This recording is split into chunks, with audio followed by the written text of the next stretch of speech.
Hoje é segunda-feira, dia 14 de junho de 2021. E o tema que vamos estudar na nossa lição da Escola Sabatina será a aliança e o sacrifício. O texto que serve como base para o nosso estudo de hoje é 1 Pedro, capítulo 1, versos 18 e 19, que diz assim: sabendo que não foi mediante coisas perecíveis como prata ou ouro que vocês foram resgatados da vida inútil que seus pais lhes legaram, mas pelo precioso sangue de Cristo, como de um cordeiro sem defeito e sem mácula. Você está no canal Eu Estudo a Lição com o pastor Samuel Camilo.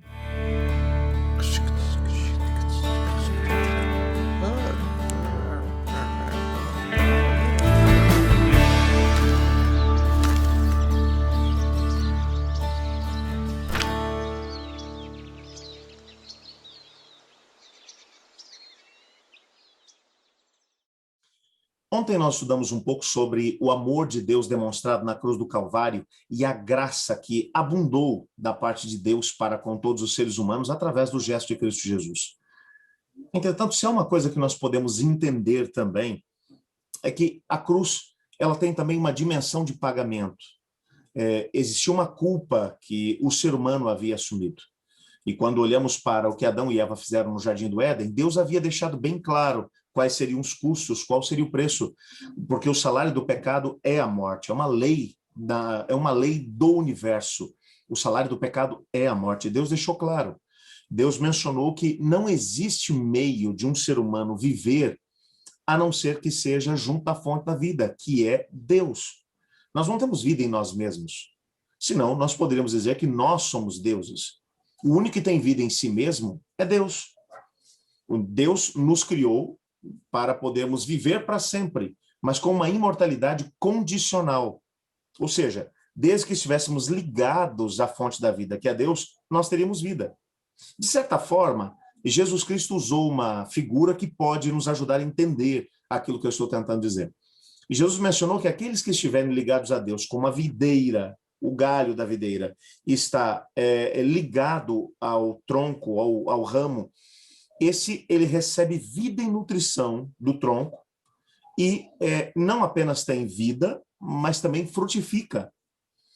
Mas quando um galho, por mais vivo, por mais verdejante, por mais cheio de energia vital que possua, quando ele é cortado do tronco, a energia vital que vem do tronco, a seiva que faz com que aquele galho ele tenha vida e ao mesmo tempo consiga produzir fruto, a seiva deixa de passar e então o galho em pouco tempo se seca e, nas palavras de Cristo Jesus, não serve para mais nada a não ser para ser jogado fora e ao mesmo tempo ser queimado.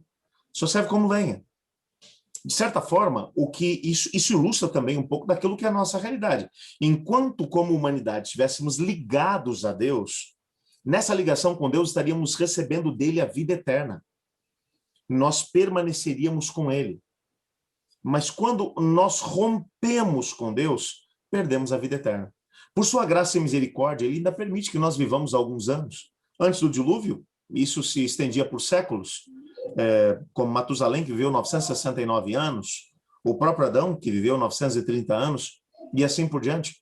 Hoje em dia, aqueles que chegam próximo dos 100 anos têm grande sorte, mas ao mesmo tempo o fim dos seus dias é cheio de cansaço, de fadiga, de lutas.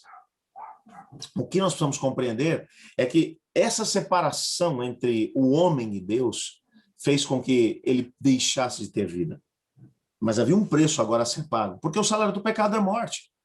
Um acordo havia sido feito entre Deus e o ser humano.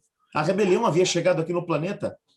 E agora Adão e Eva estavam envolvidos na rebelião, porque a sua atitude os levou a isso. E os seus filhos, aqueles que nasceriam deles mesmos, permaneceriam também em rebelião contra Deus e já nasceriam destinados à morte e morte eterna. Portanto, não havia nenhuma perspectiva de mudança em relação a isso.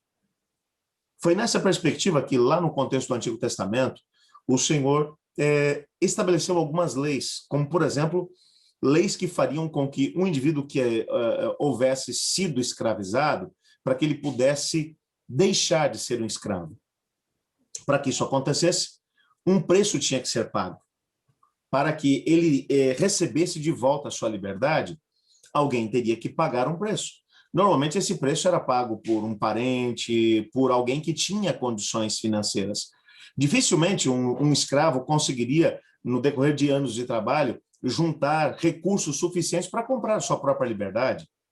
A não ser que ele fizesse um grande favor ao seu senhor, via de regra, para que o preço fosse pago, alguém próximo, um parente próximo teria que pagar esse preço exigido para que a sua liberdade fosse dada. Essa imagem, ela tem que ser trazida para o relacionamento com Deus, para essa aliança com Deus. O que Cristo fez na cruz do Calvário é suficiente para salvar todas as pessoas do nosso planeta em todas as gerações, desde Adão até a última pessoa a viver sobre a terra antes do aparecimento de Jesus. Todos aqueles que quiserem serão salvos. Mas o Senhor Deus não obriga as pessoas a aceitarem a sua proposta de salvação. O que Cristo fez na cruz do Calvário foi suficiente para esmagar a cabeça da velha cobra chamada Diabo e Satanás, e ao mesmo tempo para pagar o preço pelos pecados de toda a humanidade. Porque, como disse Paulo, todos pecaram e estão destituídos da glória de Deus. Portanto, a cruz tem uma dimensão também de pagamento.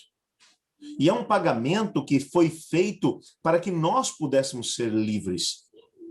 O Senhor Jesus pagou o preço para que nós pudéssemos ser livres e pudéssemos voltar a ter uma existência em conexão total com Ele, que é a fonte de vida.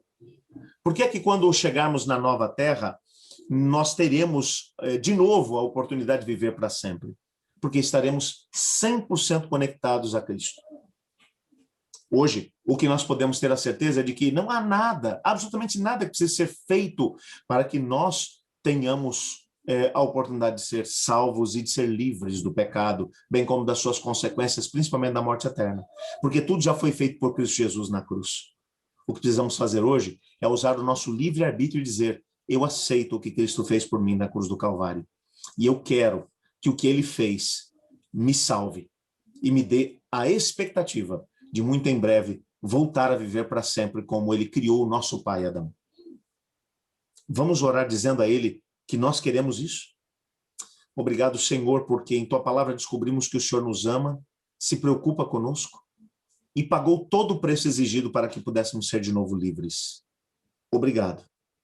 Ajuda-nos a aceitarmos essa tua proposta, pois é em nome de Jesus que oramos. Amém. Eu estudo a lição. E você?